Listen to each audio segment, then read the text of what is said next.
Hello everyone! Welcome to Frustrated Nigella. Today I'm going to cook paksiw na isda or fish cooked in vinegar. Then I realized I don't know how to clean fish. Mommy! I will try. It's so gross. Ingredients are super simple: onion, ginger, tomato, chili, lots of garlic, vinegar, pepper, and salt. Today I will be cooking it in the traditional palayok. This is what our ancestors used to cook.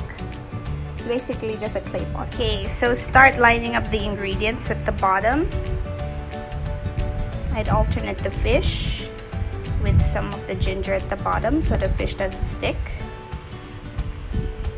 How gorgeous that is. And now we're gonna pour the vinegar and a cup of water as well, and we're gonna start to boil it. We're now gonna check on our paksiw. Oh my god, it looks so good.